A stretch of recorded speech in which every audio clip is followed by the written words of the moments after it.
অনুষ্ঠানের প্রধান অতিথি গণপ্রজাতন্ত্রী বাংলাদেশ সরকারের মাননীয় প্রধানমন্ত্রী দেশ নায়ক তারেক রহমান। বসবেন সবাই প্লিজ। বিসমিল্লাহির রহমানির রহিম।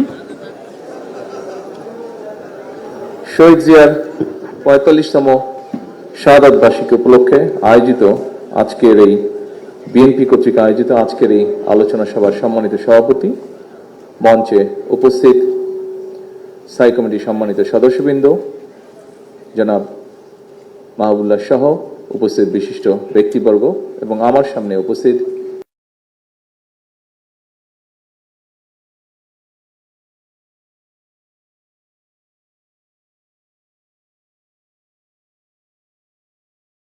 শুনছি, আমি চিন্তা করছি যে আচ্ছা আমি শুরুটা করব কিভাবে। কারণ এই জন্য এটা চিন্তা করছিলাম যে আমরা এখানে যারা উপস্থিত আছে আমরা প্রত্যেকেই শহীদ জিয়ার গঠিত রাজনৈতিক আদর্শে গঠিত বাংলাদেশ জাতীয়তাবাদী দলের সদস্য। দলের সাংগঠনিক স্ট্রাকচার অনুযায়ী বিভিন্ন জন বিভিন্ন দায়িত্বে আমরা নিয়োজিত আছি। এই মঞ্চে খুব সম্ভবত আমি যতটুকু ধারণা করতে পারি সেলিমা আপা আছেন একমাত্র। শহীদ জিয়া যখন জীবিত ছিলেন দপ্তরে বোধহয় সেলিমা আপা কাজ করতেন, কাজে সরাসরি যদি শহীদ জিয়ার সহকর্মী বলা হয় মঞ্চে একজন উপস্থিত আছেন, অন্যরা বিভিন্ন সময় হয়তো দূরে থেকে কাজ করেছেন। সামনে যারা উপস্থিত আছেন আপনারা খুব সম্ভবত অধিকাংশই মনে হয় শহীদ জিয়াকে সামনাসামনি সেভাবে দেখেননি, হাতে গোনা কয়েকজন ছাড়া। জীবিত শহীদ জিয়াকে সামনাসামনি দেখেননি কেউ কেউ, সবাই না, আমি বলেছি অধিকাংশ, মানে কমেন্ট মধ্যেও যারা আছেন তারা দেখেছেন অনেকে। প্রবলেমটা হয়েছে আমার, এই জন্য প্রবলেমটা যে আমি কোন অবস্থান থেকে কথা বলবো, কারণ উনি তো আমার পিতা। এই মুহূর্তে আমি হয়তো দলের দায়িত্বে আছি, দলের একজন রাজনৈতিক কর্মী হিসাবে আছি, ওই হিসাবে চিন্তা করলে উনি আমার নেতা, আবার আরেক দিক দিয়ে চিন্তা করলে আমি ওনার সন্তান। কাজে আমি এখন কোন অবস্থান থেকে কোন দিক থেকে বক্তব্য রাখবো এটা খুব ডিফিকাল্ট একটা বিষয় আমার জন্য, আমার কাছে মনে হয়েছে। বক্তব্যের শুরুতে যেহেতু আমি ওনার সন্তান, সেজন্য আমি আমার দুটো এক্সপিরিয়েন্স আপনাদের সামনে আমি শেয়ার করতে চাই। তারপরে হয়তো আপনাদের সামনে আমি তুলে ধরার চেষ্টা করব যে রাজনৈতিক অবস্থান থেকে, অর্থাৎ ওনার দলের একজন কর্মী হিসাবে ওনার সম্পর্কে আমার বক্তব্য আজকের এই অনুষ্ঠানে। এক্সপিরিয়েন্স প্রথম যেটি, সেটি হচ্ছে এই ঘটনাটি খুব সম্ভব 75-76 দিকে হবে ঘটনাটি। স্বাভাবিক সকলের বাসার বিভিন্ন কাজে সহযোগিতা করার জন্য মানুষজন থাকে। আমাদের বাসায় মানুষজন ছিল বাসার কাজে, হাউসকিপিং সহ বিভিন্ন কাজে সহযোগিতা করার জন্য। তখন বয়স কম, স্বাভাবিকভাবেই এই বয়সে 12-13 বছর বয়সের একজন ছেলের কিরকম তখন সে মানুষে থাকতে পারে এটা আপনার ধারণা। দুষ্ট প্রকৃতির ছেলে, যা ইচ্ছা হচ্ছে তাই করার চেষ্টা করছে, যা ইচ্ছা হচ্ছে তাই বলার চেষ্টা করছে। এবং স্বাধীনতার পর এখন যেরকম আনফরচুনেটলি দেখা যায় যে সোশ্যাল মিডিয়াতে বুলিং হয়, তো ওই স্বাধীনতার পর আমরা তখন ছোট, বিভিন্ন পাকিস্তানের মাত্র গিয়েছি, পাকিস্তানি বেশ কিছু শব্দ যেগুলো দিয়ে মানুষকে বুলিং করা যায়, এরকম শব্দ আমরাও শিখেছি তখন স্কুল থেকে, এরকম শব্দ। তা আমি সেরকম কয়েকটি শব্দ আমাদের বাসার যে কোনো একজন সহকারী যা ছিল, যারা কাজে সহযোগিতা, তাদের উপরে আমি সেরকম একটু বুলিং করলাম। যেভাবেই হোক আব্বা জিনিসটা জানতে পেরেছেন। জানতে পারার পরে যতটুকু আমার মনে পড়ে, উনি কানটা এইভাবে ধরে টেনে আমাকে নিয়ে গেলেন। উনি যখন জানলেন ব্যাপারটা, লোকটা ওরা যেখানে সাধারণত বসতো কাজের ফাঁকে ফাঁকে যেখানে রেস্ট করতো, ওখানে ওই লোকটা বসা ছিল। উনি কানটা টেনে ধরে আমাকে নিয়ে গেলেন, নিয়ে গিয়ে আমাকে বললেন যে ওকে সরি বলো। উনি আমাকে বাধ্য করলেন ওকে সরি বলার জন্য। যাই হোক, তখন মারের ভয়ে যেভাবেই হোক, শাসনের ভয়ে আমি তো সরি বলেছি। উপস্থিত নেতৃবৃন্দ, কর্মী ভাইয়েরা, এই ঘটনাটি আমি আপনারা যে শুনলেন, আপনাদের সামনে যেভাবে আমি তুলে ধরলাম ঘটনাটা, কানটা ধরার স্টাইলটা যেটা দেখালাম, নিশ্চয়ই আপনারা খুব মজা পেয়েছেন। বাট আমি মজা দেওয়ার জন্য আপনাদেরকে ঘটনাটা বলিনি। আমি ঘটনাটা আপনাদের সামনে উল্লেখ করেছি এটি আমাদের সামাজিক বা পারিবারিক শিক্ষার একটি বিষয় আছে এখানে। আমার কাছে 17 বছর পরে দেশে ফেরার পরে আমি মহাসচিব সাহেবের সাথে আরো কয়েকজন সিনিয়র নেতৃবৃন্দের সাথে মাঝে সাঝে কথা প্রসঙ্গে আলাপ করেছি। আমার কাছে মনে হয়েছে আমরা ছোটবেলায় যেই পারিবারিক বা সামাজিক শিক্ষাটা পেয়েছিলাম, কোথায় যেন একটা অভাব মনে হয়েছে দেশে ফিরে আসার পরে। এরকম একটা বিষয়ের মনে হয় অভাব আছে, কোথাও একটা অভাব। হয়তো আপনারা আরো ভালো বলতে পারবেন যারা আছেন আপনারা এখানে। এরপরে আমি মনে করি যে এই বিষয়টিতে বোধহয় আমাদের নজর দেওয়া উচিত। এর ভিতরে সরকারের দায়িত্বভার গ্রহণ করার পরই আমি আমাদের তথ্য মন্ত্রণালয়ের দায়িত্বে নিয়োজিত যারা আছেন তাদের সাথে আমি বসেছিলাম। আমি তাদের সাথে কান ধরার ঘটনাটি বলিনি, তবে আমার যে এক্সপিরিয়েন্সটি সেটি আমি তাদের কাছে বলেছি যে মূল্যবোধের যে একটা ঘাটতি দেখা যাচ্ছে, এই ব্যাপারে তারা এবং শিক্ষা মন্ত্রণালয় কিভাবে কাজ করতে পারে।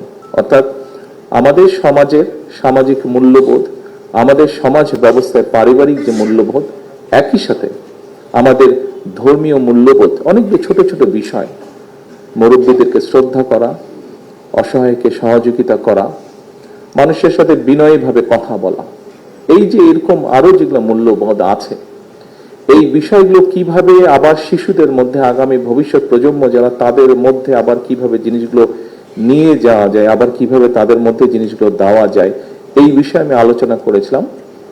এই বিষয়ে আমরা চেষ্টা করছি কাজ করতে। প্রিয় উপস্থিতিবৃন্দ, সম্মানিত সকল উপস্থিতিবৃন্দ, আমার মনে হয় এটি একটি গুরুত্বপূর্ণ বিষয় আগামী দিনের জন্য আমাদের। আসুন এরপরে আমি আমার দ্বিতীয় এক্সপেরিয়েন্সটি আপনাদের সাথে শেয়ার করতে চাই। এই ঘটনাটি 1986 সালের, আব্বা মারা যাওয়ার প্রায় 6 বছর পরের ঘটনা, 5 বছর 5.5 বছর পরের ঘটনা। আমি প্রথমবার আম্মার সাথে ওমরা করতে গিয়েছি। এটি মাগরেবের, মক্কায় তখন আমরা, এটি মাগরেবের সময়কার ঘটনা। মাগরেবের পরে এশার নামাজের আগে আমরা সৌদি গভর্নমেন্টের দাওয়াতেই গিয়েছিলাম। তো তারা তখন, এখন যেরকম আপনারা নিশ্চয়ের মধ্যে অনেকে গিয়েছেন, এখন অনেক বড় বড় হোটেল ওখানে আছে, সেই সকল জায়গায় সরকারি মেহমান যারা থাকে তাদেরকে রাখে তারা। তখন খুব একটা কিছু ছিল না, তখন শুধু এখন যে হারাম শরীফটা, মক্কা মানে যে হারাম শরীফটা যত বড়, তখন আরো অনেক ছোট ছিল এবং চারিদিকে রাস্তা ছিল। তা আমাদেরকে যেখানে রেখেছিল ঠিক রাস্তার উপরে মক্কা হোটেল নামে একটা হোটেল ছিল। আপনারা অনেক আগে যারা গিয়েছেন এখানে যদি কেউ খেয়ে দেখেন, মধ্যে মক্কা হোটেলের সাথে পরিচিত আছেন। মক্কা হোটেল নামে একটা হোটেল ছিল, ওখানেই তারা কম বেশি মোটামুটি ভাবে গেস্টদেরকে রাখতো, তাদেরকে গভর্নমেন্ট যাদেরকে নিয়ে যেত। তা আমাদেরকে মক্কা হোটেলে রেখেছিল। আমরা একদিনই ছিলাম ওখানে, আবার রাতে জেদ্দায় নিয়ে এসেছিল আমাদেরকে। এনিওয়ে, তা মাগরিবের নামাজ শেষ করে এসার জন্য যাবো, তো আমি হোটেল রুমে এসেছি একটু রিফ্রেশ হওয়ার জন্য। তা আমি লিফটের সামনে দাঁড়িয়ে আছি, লিফট আসবে, 2-3টা লিফট, খুব বড় যে হোটেল ছিল নট দ্যাট। তো লিফটের সামনে দাঁড়িয়ে আছি, লিফটের জন্য অপেক্ষা করছি। আমার পাশে এসে আরেকটি লোক দাঁড়ালো। লোকটি দাঁড়ালো, তো লোকটিকে দেখেই বোঝা যাচ্ছে, ওর ড্রেস দেখেই বোঝা যাচ্ছে যে ইন্দোনেশিয়ান, মালয়েশিয়ান হলেও হতে পারে, তবে মোটামুটি ভাবে বলা যায় ইন্দোনেশিয়ান, ওরা যেরকম ক্যাপ ট্যাপ করে ওরকম। তো লোকটি আমাকে দেখলো, আমাকে দেখে তারপরে আমাকে বললো কোন দেশ, খুব সংক্ষেপে বললো হুইচ কান্ট্রি, এইভাবে বললো। তাই বললাম বাংলাদেশ। লোকটা 2 সেকেন্ডের মধ্যে আমাকে বললো ও বাংলাদেশ জিনিসটা রিকগনাইজ ওভাবে করলো না, কিন্তু ওর সাথে সাথে বললো ও জিয়াউর রহমান। আমার নিজের সাথেই ঘটনাটাই ঘটলো। ও বলে যে ও জিয়াউর রহমান, মানে জিয়াউর রহমান বলতেই তারা বাংলাদেশ বুঝতো, বাংলাদেশ বলতেই মুসলমান দেশগুলো জিয়াউর রহমান বুঝতো। এটাই ছিল সন্তান হিসাবে আমার আরেকটি এক্সপিরিয়েন্স, যেখানে সন্তান হিসাবে পিতার জন্য আমি গর্ব অনুভব করেছি।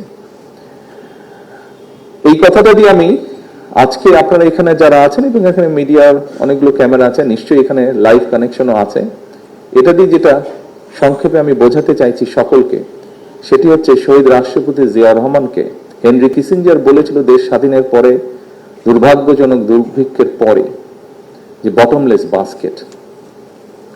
মাত্র কিছুদিনের মধ্যে শহীদ জিয়া রহমান কঠোর পরিশ্রমের মাধ্যমে এমন একটি পর্যায়ে নিয়ে গেছিলেন বাংলাদেশকে, মহাশির সাহেব ওনার বক্তব্যে বলেছেন যে 1980-81 সালের দিকে বাংলাদেশ চাল রপ্তানি করেছিল। শহীদ রাষ্ট্রপতি জিয়া রহমানকে এত অল্প সময় এমন জায়গায় বিশ্ব দরবারে নিয়ে গেছিলেন যে মানুষ শহীদ জিয়া বা বাংলাদেশ বললে দুটোকে একসাথেই বুঝতো মানুষ। প্রিয় সহকর্মীবৃন্দ, সকল উপস্থিতিবৃন্দ, আমরা সেই মানুষের বা সেই মানুষটার রেখে যাওয়া আদর্শ বা দলের রাজনীতি আমরা করছি। আজকে আমাদেরকে এই বিষয়টি আমাদেরকে অনুধাবন করতে হবে। শহীদ রাষ্ট্রপতি জিয়া রহমান মোটামুটি ভাবে যেমন একটি ভঙ্গুর অর্থনৈতিক অবস্থা পেয়েছিলেন, যেমন একটি যুদ্ধ বিধ্বস্ত দেশের পরে যেই পরিবর্তনটা মানুষ প্রত্যাশা করেছিল সেই পরিবর্তন হয়নি। অর্থাৎ বলা যায় মোটামুটি ভাবে যুদ্ধ বিধ্বস্ত দেশের যা যা ছিল মোটামুটি ভাবে সকল কিছুই শহীদ জিয়া ইনহেরিট করেছিলেন। কিন্তু কঠোর পরিশ্রম, সততা, ডিসিপ্লিন সবকিছুর মাধ্যমে তিনি খুব অল্প সময় দেশের অনেক পরিবর্তন সাধন করতে সক্ষম হয়েছিলেন। প্রিয় উপস্থিতিবৃন্দ, আপনারা সহ বাংলাদেশের সকল পর্যায়ে, সকল কর্নারের বিএনপির যে সকল নেতা কর্মীরা আজকের এই অনুষ্ঠানটি দেখছেন, আপনাদের সকলকে আমি বলতে চাই যে বিগত 12 তারিখের নির্বাচনের পরে আপনাদের দল সরকার গঠন করতে সক্ষম হয়েছে। বাট গত 17 বছরে কি হয়েছে তার জীবন্ত সাক্ষী কিন্তু আপনারা এখানে বলা যায় উপস্থিত প্রত্যেকটি মানুষ। কিভাবে গণতন্ত্রকে ধ্বংস করা হয়েছিল, কিভাবে দেশের অর্থনীতিকে ধ্বংস করা হয়েছে, কিভাবে দেশের শিক্ষা, স্বাস্থ্য সকল কিছুকে, বিচার ব্যবস্থা, নির্বাচনী ব্যবস্থা সকল কিছুকে ধ্বংস করা হয়েছে, তার কম বেশি জীবন্ত সাক্ষী আপনারা এখানে উপস্থিত প্রত্যেকটা মানুষ। এখানে যারা কানেক্টেড আছেন অনলাইনে প্রত্যেকটি মানুষ, রাজনৈতিক দলের সদস্য ছাড়াও কম বেশি সাধারণ মানুষ, খেটে খাওয়া মানুষ সহ প্রত্যেকটি মানুষ দেশের জীবন্ত সাক্ষী এই ব্যাপারে। বর্তমান সরকার এরকমই একটি বিধ্বস্ত অবস্থার ভেতর দিয়ে দেশের পরিচালনার দায়িত্ব পেয়েছে। প্রিয় নেতৃবৃন্দ, এখানে কয়েকজন বক্তা তাদের বক্তব্যে বলেছেন মানুষ প্রত্যাশা করে তার কাছে, যার কাছ থেকে সে কিছু পেতে পারে। একটি কথা প্রচলিত আছে যে ঢিল কোন গাছে মারে মানুষ? আম গাছে মারে, লিচু গাছে মারে, জাম গাছে মারে, যে গাছে ফল আছে, অর্থাৎ যে দিতে পারে। বাংলাদেশের মানুষের প্রত্যাশাও বাংলাদেশ জাতীয়তাবাদী দলের কাছে, যে দল শহীদ রাষ্ট্রপতি জিয়া রহমান গঠন করে গিয়েছিলেন, যে দলকে জনগণের ভিতরে ভিত্তি স্থাপন করেছেন দেশনেত্রী বেগম খালেদা জিয়া, সেই দলের কাছে মানুষ প্রত্যাশা করে। আজকে আপনারা যারা এই আলোচনা অনুষ্ঠানে যোগদান করেছেন, সারা দেশে কম বেশি সব জায়গায় এরকম আলোচনা অনুষ্ঠান হচ্ছে। আজকের এই অনুষ্ঠানটি আমাদের বহু নেতাকর্মী, লক্ষ লক্ষ নেতাকর্মী হয়তো রাতে, সন্ধ্যায় বা আগামীকাল অনলাইনের মাধ্যমে সব বক্তার বক্তব্যই শুনবেন। তাদের সকলের উদ্দেশ্যে আমি বলবো যে আমাদের সামনে প্রথমত একটি অত্যন্ত কঠিন সময় অপেক্ষা করছে, আমাদের সামনে একই সাথে অত্যন্ত একটি গুরুত্বপূর্ণ সময় অপেক্ষা করছে। এই সময়টিতে, এই গুরুত্বপূর্ণ এবং কঠিন সময়ে আমাদের হেসে খেলে চলে গেলে খুব বড় ক্ষতি হয়ে যাবে। ক্ষতি কার হবে? ক্ষতি আপনার হয়তো হবে না, ক্ষতিটি হবে দেশের, ক্ষতিটি হবে আপনার ভবিষ্যৎ প্রজন্মের।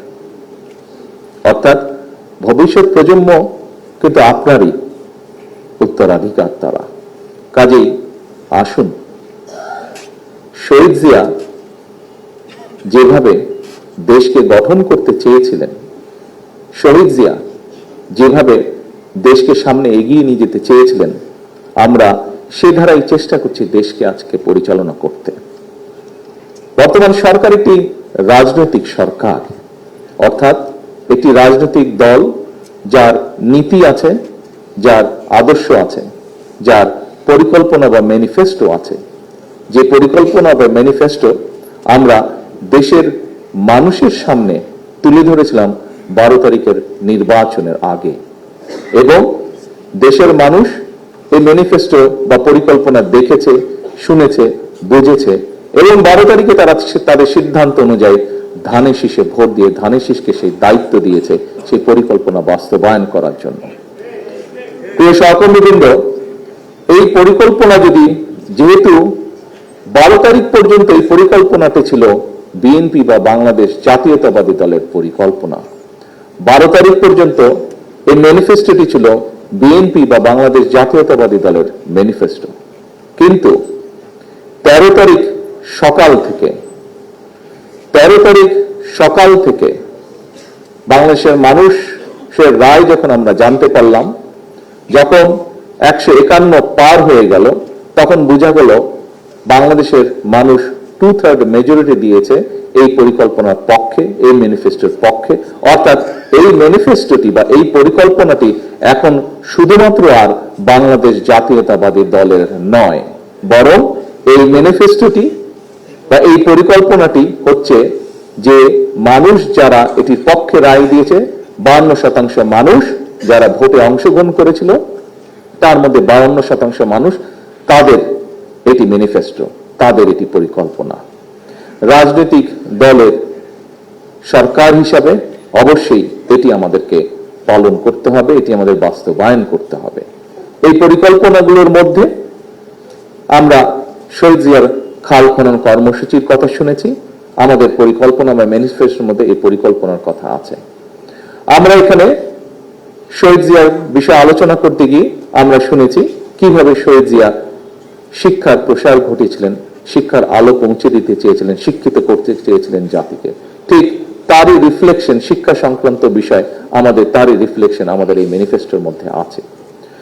এখানে বক্তারা আলোচনা করেছেন কিভাবে গার্মেন্ট শিল্পের, যে গার্মেন্ট শিল্পকে নিয়ে আমরা গর্ববোধ করি, যে গার্মেন্ট শিল্প আমাদের অন্যতম বৈদেশিক মুদ্রা অর্জনে সাহায্য করছে, সেই গার্মেন্ট শিল্প কিভাবে ভিত্তিপ্রস্তর স্থাপিত হয়েছিল শহীদ জিয়ার সময়। ঠিক একইভাবে, অর্থাৎ শিল্পের বিপ্লব, আমরা ঠিক একইভাবে তার রিফ্লেকশন রেখেছি আমাদের এই ম্যানিফেস্টোর মধ্যে। অর্থাৎ আমাদের দেশে কিভাবে শিল্পের প্রসার আবার ঘটানো যায়, কিভাবে কর্মসংস্থানের ব্যবস্থা করা যায়, কিভাবে আমরা আমাদের অর্থনৈতিক ভিত্তিকে গড়ে তুলতে পারি, যেমন বন্ধ কলকারখানাগুলো চালু করার সহ যে পরিকল্পনা আমরা নিয়েছি, ঠিক একইভাবে আমরা পরিকল্পনা নিয়েছি কিভাবে নতুন নতুন ডাইভার্সিফিকেশন কি ইন্ডাস্ট্রি এই দেশে আমরা গড়ে তুলতে পারি, সেই পরিকল্পনাগুলোকে আমরা আমাদের ম্যানিফেস্টোর মধ্যে রেখেছি। প্রিয় সহকর্মীবৃন্দ, শহীদ রাষ্ট্রপতি জিয়াউর রহমান, এখানে আমরা শুনেছি ডক্টর জাহিদের বক্তব্যে যে নারী বিষয়ক যে মন্ত্রণালয়, সেই মন্ত্রণালয় এবং সেই মন্ত্রণালয়ের উৎপত্তি কিভাবে হয়েছিল সেটি শহীদ রাষ্ট্রপতি জিয়া রহমান এবং বেগম খালেদা জিয়া কিভাবে জিনিসটিকে তুলে এনেছিলেন সেটি আমরা দেখেছি। আমরা নারীদেরকে এম্পাওয়ার করার জন্য আমাদের ম্যানিফেস্টোর মধ্যে আমরা ফ্যামিলি কার্ডের বিষয়ে একটি বিষয় রেখেছি, ফ্যামিলি কার্ড বিষয়ক একটি বিষয় আমরা রেখেছি। অর্থাৎ শহীদ রাষ্ট্রপতি জিয়া রহমান যেভাবে ধীরে ধীরে প্রত্যেকটি সেক্টরকে সামনে এগিয়ে নিয়ে দেশকে স্বাবলম্বী করতে চেয়েছিলেন, আমাদের যে ম্যানিফেস্টোর পক্ষে 12 তারিখের নির্বাচনে বাংলাদেশের মানুষ রায় দিয়েছে, সেই ম্যানিফেস্টোর মধ্যে শহীদ জিয়ার প্রত্যেকটি পথ নির্দেশিকা আমরা গ্রহণ করেছি। প্রিয় সহকর্মীবৃন্দ, তাহলে এখন কি দাঁড়াচ্ছে? সরকারের কাজ করবে, কিন্তু আপনিও কিন্তু সেই দলেরই একজন, যে দলের সরকার সেই দলের একজন আপনি কিন্তু কর্মী। আজকে সেই দলের কর্মী। সরকার তখনই সফল হতে পারবে যখন এই দলের কর্মী হিসেবে আপনি সরকারের প্রত্যেকটি সঠিক কার্যক্রমকে আপনি সহযোগিতা করতে থাকবেন, সঠিকভাবে সঠিক কাজটিকে আপনি সহযোগিতা করতে থাকবেন, তখনই এই সরকারের পক্ষে সফল হওয়া সম্ভব। আমাদের সংসদের যে 214 জন এমপি, আমাদের যে 50 জন, আমি সহ 50 জন যে ক্যাবিনেট সদস্য আছেন, আমরা শুধু পরিশ্রম করলেই কিন্তু কার্যক্রমগুলি সফল হবে না। আপনাদের সকলের সহায়তা প্রয়োজন হবে। আপনারা প্রত্যেকটি মানুষ, সারা দেশের আনাচে কানাচে আমাদের বিএনপি বলুন, যুব দল বলুন, ছাত্র দল বলুন, স্বেচ্ছাসেবক দল বলুন, মহিলা দল বলুন, আইনজীবী ফোরাম বলুন, তাঁতি দল বলুন, শ্রমিক দল বলুন, অর্থাৎ আমাদের মূল দল সহ প্রত্যেকটি অঙ্গ সহযোগী সংগঠনে গ্রামে গঞ্জে, হাটে, বাজারে, উপজেলায়, পৌরসভায়, বিভাগীয় শহরে যেখানেই বলুন না কেন, 12 তারিখে নির্বাচনের আগে যেভাবে অক্লান্ত পরিশ্রমের মাধ্যমে এই দলকে আপনারা জিতিয়ে আনতে সক্ষম হয়েছেন, ঠিক জিতিয়ে আনার পরেই কিন্তু কাজ শেষ হয়ে যায়নি, বরং আমাদের সেই অক্লান্ত পরিশ্রমকে এখন আবারও কন্টিনিউ করতে হবে। একটি নির্বাচনের মাধ্যমে যেমন আমরা জয়ী হয়ে এসেছি, ঠিক একইভাবে আমাদের কাজগুলো, আমাদের লক্ষ্যগুলো সফল করার মাধ্যমে একটি সফল সরকার আমাদেরকে হতে হবে। একটি সফল সরকার হতে পারলেই আমরা, তাও কি জনগণের দৃষ্টিতে আমাদেরকে সফল সরকার হতে হবে, এবং জনগণের দৃষ্টিতে যদি সফল সরকার হতে হয় তাহলে অবশ্যই শুধুমাত্র 214 জন এমপি বা 50 জন ক্যাবিনেট মেম্বারের পক্ষে সেটা সম্ভব না। যখন বাংলাদেশ জাতীয়তাবাদী দলের সারা দেশে ছড়িয়ে ছিটিয়ে থাকা সকল নেতাকর্মী এই কর্মসূচিগুলোকে বাস্তবায়নের লক্ষ্যে, এই কর্মসূচিগুলোকে সাকসেসফুল করার জন্য মাঠে ময়দানে নেমে কাজ করতে পারবেন বা করবেন, তখনই শুধুমাত্র সেটি সম্ভব। এখন আপনারা হয়তো বলতে পারেন, প্রিয় সহকর্মীবৃন্দ, যে আমি তো এমপি না, মন্ত্রী না, বা আমি সরকারের সাথে রিলেট না, আমি কিভাবে এবার কাজে সহযোগিতা করব? প্রিয় সহকর্মী, আপনি এমপি নন, আপনি মন্ত্রী নন, আপনি হয়তো উপজেলা চেয়ারম্যানও নন, আপনি হয়তো ইউনিয়ন পরিষদের চেয়ারম্যান নন বা মেম্বারও আপনি নন। আপনি কিভাবে কাজটি করবেন? আপনি একজন রাজনৈতিক কর্মী। আপনি আপনার যে সংগঠন আছে, আপনার যে রাজনৈতিক কার্যক্রম আছে, সাংগঠনিক কার্যক্রম আছে, সাংগঠনিক শৃঙ্খলা আছে, এই বিষয়গুলোকে আপনি সঠিক রাখার মাধ্যমে, অর্থাৎ আপনি একজন পলিটিক্যাল অ্যাক্টিভিস্ট। কাজী পলিটিক্যাল অ্যাক্টিভিস্ট হলে আপনি পলিটিক্স করার মাধ্যমেই আপনি দলকে সঠিক রাখবেন, এবং দলকে সঠিক রাখার মাধ্যমেই আপনি সরকারকে সহযোগিতা করতে সক্ষম হবেন। প্রিয় সহকর্মীবৃন্দ, আজকের এই 45তম শহীদ জিয়ার 45তম শাহাদাত বার্ষিকী উপলক্ষে আমরা শপথ গ্রহণ করতে পারি। কি সেই শপথ? আমরা শপথ গ্রহণ করতে পারি, আমরা আলহামদুলিল্লাহ আল্লাহ রহমতে এটি জনগণকে সাথে নিয়ে 2024 সালের 5ই আগস্ট জনগণকে সাথে নিয়ে আমরা একটি সফল আন্দোলন করেছিলাম। 2026 সালে 12 ফেব্রুয়ারি নির্বাচনে জনগণকে সাথে নিয়ে আমরা একটি সফল নির্বাচন পার হয়ে এসেছি আলহামদুলিল্লাহ। আসুন আমরা সকলে মিলে চেষ্টা করি, যে ম্যানিফেস্টোর পক্ষে বাংলাদেশের মানুষ রায় দিয়েছে, সেই ম্যানিফেস্টোকে বাস্তবায়ন করার মাধ্যমে একটি সফল সরকার আমরা কার্যক্রম, সফল সরকারের কার্যক্রম যাতে আমরা শেষ করতে পারি। তাহলেই আমরা একমাত্র 30শে মেতে শহীদ জিয়ার প্রতি পরিপূর্ণ সম্মান প্রদর্শন করতে সক্ষম হবে বলে আমি বিশ্বাস করি। প্রিয় সহকর্মীরা, আসুন এটি হোক সরকার গঠন করার পরে শহীদ জিয়ার প্রথম যে মৃত্যু বার্ষিকী বা শাহাদাত বার্ষিকী, সেই শাহাদাত বার্ষিকীতে এটি হোক আজকে আমাদের শপথ, এটি হোক আজকে আমাদের প্রতিজ্ঞা। প্রিয় সহকর্মীবৃন্দ, আপনাদের সকলকে ঈদের শুভেচ্ছা জানিয়ে আমার শাহাদাত বার্ষিকী উপলক্ষে আমার আজকের বক্তব্য শেষ করছি। আল্লাহ হাফেজ। বাংলাদেশ জিন্দাবাদ, বাংলাদেশ জাতীয়তাবাদী দল জিন্দাবাদ।